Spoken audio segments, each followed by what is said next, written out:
Estamos de volta com o último bloco do programa Eclésia dessa noite, falando sobre quarta-feira de cinza, quaresma, penitência, jejum, enfim, tudo que está relacionado ao início desse tempo profundo chamado quaresma, que é um tempo litúrgico, né?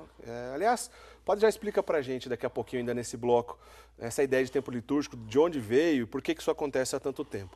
É que a gente vai começar falando nesse último bloco sobre outro assunto que eu deixei combinado no bloco anterior, né? Eu lembro que a gente estava conversando sobre o costume na quaresma, que se mantém ainda vivo em muitas paróquias, a gente encontra isso em bastante paróquia, de cobrir os santos com um tecido roxo nesse período da quaresma, né? E o padre estava explicando esse sentido, a penitência, o sentido penitencial que isso tem durante a quaresma, enfim.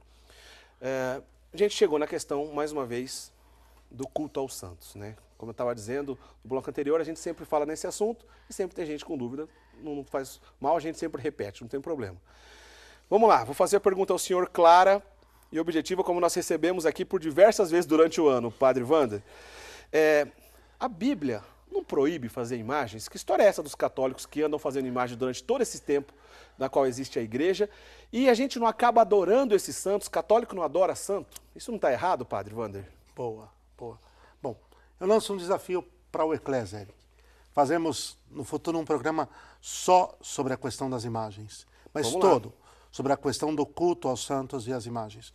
Mas vamos simplificar um pouco, vamos tentar responder de uma forma geral o que isso significa, tá bem? Vamos lá.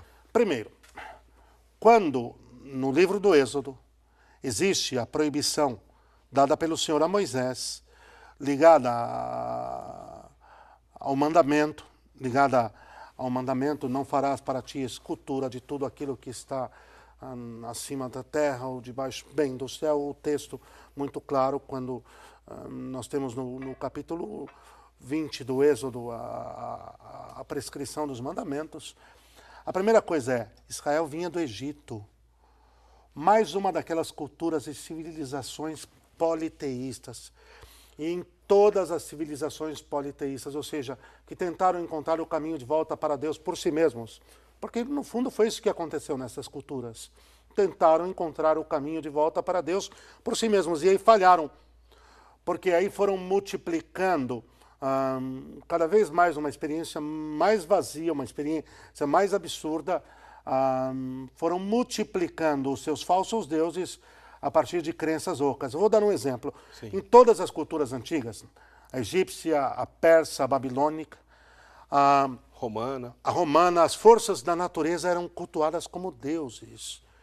O sol, a lua, o vento, as águas, que é um exemplo, para os egípcios, Ra, a lua, Kenaton, o sol, deuses. Por que o Gênesis vai falar que Deus criou o sol e a lua, um luzeiro para presidir o dia e outro à noite? Para dizer, Deus coisa nenhuma. Quer dizer, Deus é Deus, são criaturas das suas mãos. Quer dizer, colocar a criatura no lugar do Criador. Né? Eu quero colocar isso aqui de uma forma muito clara. Era preciso purificar um povo que conviveu com a idolatria egípcia. Quer ver como isso é real? Essa questão da adoração aos falsos deuses, tendo tomado até as forças da natureza como deuses? Os astecas, lá na grande cidade do México, nas ruínas de Teotihuacan, estão as duas grandes pirâmides. Como é que se chamam, Eric? A maior se chama El Sol e a menor chama-se La Luna. O Sol e a Lua, identicamente a todas as outras culturas de época. O que Deus proíbe, e está muito claro no texto bíblico, o que está no céu, acima da terra, exatamente é cultuar os astros, o sol, a lua, cobra. Existia um templo nos dias de Abraão dedicado à deusa cobra, imagina que loucura. E a mesma coisa com os astecas, com Atlatzil, o templo da serpente emplumada. Cultuar uma cobra, a serpente como Deus. Então, até que se purifique, era preciso que o Senhor tomasse uma medida intransigente. Certo. Imagem nenhuma, só que o termo original que é aplicado equivale aos ídolos, não à imagem em si. O que consta, por exemplo, nos tratados dos padres da igreja em consonância com o Novo Testamento, são dois termos distintos. Uma coisa é um eidolon, aquilo que quer tomar o lugar de Deus. Outra coisa é a esfirgia. São Paulo diz que Cristo é a esfirgia tu teu, a imagem de Deus. Cristo é a imagem de Deus. Tanto é que muito mais tarde, e aí já no livro dos Reis, capítulo 6, o próprio Senhor vai liberar o embelezamento do templo com os 2 querubins. Com os 2 querubins à sua entrada, e aí as imagens dos bois e dos leões. Aí precisa entender um pouco que isso era até algo presente na época. Certo. Então o primeiro dado é que a proibição está ligada a uma idolatria. A uma idolatria. E Íris e Osíris e Kenaton e Ra, e daí por diante, nada, acabou. E a presença de Deus, do único e verdadeiro Deus, espiritualmente junto ao seu povo, é o que basta. É mais ou menos aquilo, quer dizer, para você curar um vício, você não pode fazer concessões. Você tem que extirpá-lo totalmente ou você não extirpa. Mais tarde, o próprio Senhor não só permite como abençoa a utilização de imagens. Daí que quando na tradição católica, já desde o primeiro momento, e basta-se voltar às catacumbas, Eric, as imagens, as pinturas primitivas, de uma maneira bem rudimentar, bem rústica, mas elas já estão presentes.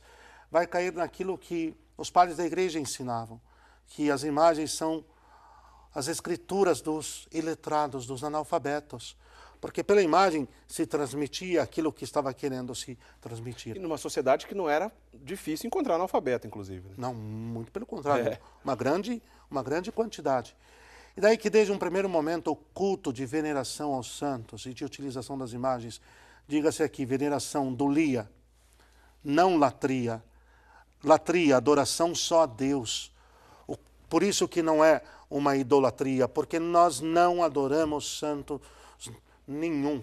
Os santos são nossos irmãos, batizados, crentes como nós, que honraram e amaram e serviram a Deus, estão na sua glória. E as imagens são sacramentais. Eu não vou reduzir também aquela coisa, você não tem uma fotinha aí no seu RG? Não vou por aí não, porque vai dar errado. Esses tempos eu vi um dos nossos irmãos separados falando num programa, não, mas eu não me ajoelho diante da fotinha do meu RG. Eu falei, calma lá, meu querido. Não vamos entrar nem por aí que vai dar errado. Entendi. A verdade é que as imagens são sacramentais. Elas nos remetem a uma verdade espiritual, uma verdade sobrenatural, que está para muito além delas. Abençoada e autorizada pela igreja desde um primeiro momento, com fundamento bíblico. A proibição é quanto à idolatria. Os santos não se colocam no lugar de Deus, mas são seus servos, são criaturas suas, e para ele apontam, Eric. E é bem legal a gente fazer essa diferenciação dos cultos, que quando a gente lembra de um santo, ou como um exemplo, ou mesmo da Virgem Maria, nunca é esse culto que o senhor chamou corretamente de latria, né? Onde vem a palavra idolatria, aplicando latria a um ídolo, né? O que vem a ser idolatria.